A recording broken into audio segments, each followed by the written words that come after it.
कृष्णाय वासुदेवाय हरे परमात्मने प्रणतक्लेशनाशाय गोविंदाय नमो नमः। आप सभी को मेरा प्रणाम। आज मैं आपको विजया एकादशी की कथा सुना रही हूँ। मैं इससे पहले अपने YouTube चैनल पर एकादशी तिथि की उत्पत्ति एवं महिमा के बारे में कथा सुना चुकी हूँ। आप वहाँ से सुन सकते हैं। आज मैं आपको विजया एकादशी की कथा सुना रही हूँ। धर्मराज युधिष्ठिर बोले, हे जनार्दन, फाल्गुन मास के कृष्ण पक्ष की एकादशी का क्या नाम है तथा उसकी विधि क्या है? कृपा करके आप मुझे बताइए। श्री भगवान बोले, हे राजन, फाल्गुन मास के कृष्ण पक्ष की एकादशी का नाम विजया एकादशी है। इसके व्रत के प्रभाव से मनुष्य को विजय प्राप्त होती है। यह सब व्रतों से उत्तम व्रत है। इस विजया एकादशी के महात्म के श्रवण व पठन से समस्त पाप नाश को प्राप्त हो जाते हैं। एक समय देवऋषि नारद जी ने जगत पिता ब्रह्मा जी से कहा, महाराज, आप मुझसे फाल्गुन मास के कृष्ण पक्ष की एकादशी विधान कहिए। ब्रह्मा जी कहने लगे, हे नारद, विजया एकादशी का व्रत पुराने तथा नए पापों का नाश करने वाला है। इस विजया एकादशी की विधि मैंने आज तक किसी से भी नहीं कही। यह समस्त मनुष्यों को विजय प्रदान करती है। त्रेता युग में मर्यादा पुरुषोत्तम श्री रामचंद्र जी को जब 14 वर्ष का वनवास हो गया, तब वे श्री लक्ष्मण तथा सीता जी सहित पंचवटी में निवास करने लगे। वहाँ पर दुष्ट रावण ने जब सीता जी का हरण किया, तब इस समाचार से श्री रामचंद्र जी तथा लक्ष्मण अत्यंत व्याकुल हुए और सीता जी की खोज में चल दिए। घूमते घूमते जब वे मरणासन्न जटायु के पास पहुँचे, तो जटायु उन्हें सीता जी का वृतांत सुनाकर स्वर्गलोक चला गया। कुछ आगे जाकर उनकी सुग्रीव से मित्रता हुई और बाली का वध किया।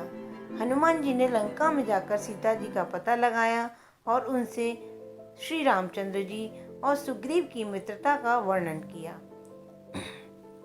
वहां से लौटकर हनुमान जी ने भगवान राम के पास आकर सब समाचार कहे। श्री रामचंद्र जी ने वानर सेना सहित सुग्रीव की संपत्ति से लंका को प्रस्थान किया।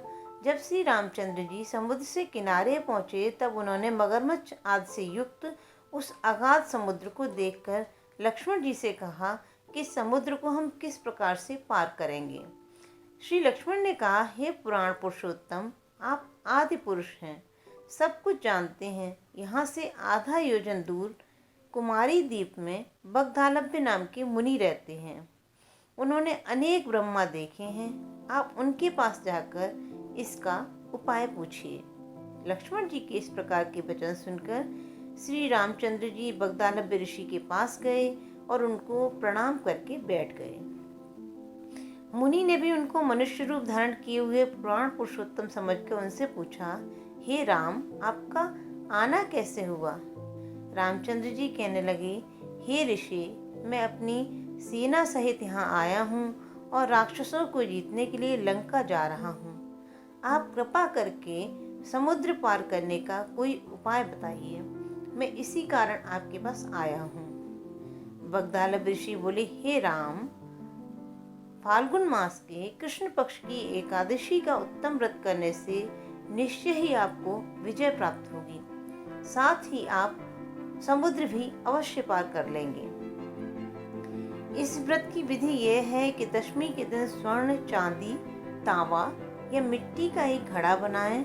उस घड़े को जल से भरकर तथा 5 पल्लव रख वेदिका पर स्थापित करें। उस घड़े के नीचे सतनजा और ऊपर जौ रखें। उस पर श्री नारायण भगवान की स्वर्ण की मूर्ति स्थापित करें। एकादशी के दिन स्नानादि से निवृत्त होकर धूप, दीप, नैवेद्य, नारियल आदि से भगवान की पूजा करें। तत्पश्चात घड़े के सामने बैठकर दिन व्यतीत करें और रात्रि को भी उसी प्रकार बैठे रहकर जागरण करें। द्वादशी के दिन नित्य नियम से निवृत्त होकर उस घड़े को ब्राह्मण को दे दें। हे राम, यदि तुम भी इस व्रत को सेनापतियों सहित करोगे तो तुम्हारी विजय अवश्य ही होगी। श्री रामचंद्र जी ने ऋषि के कथनानुसार इस व्रत को किया और उसके प्रभाव से दैत्यों पर विजय पाई। अतः हे राजन, जो कोई मनुष्य विधि पूर्वक इस व्रत को करेगा, दोनों लोकों में उसकी अवश्य विजय होगी।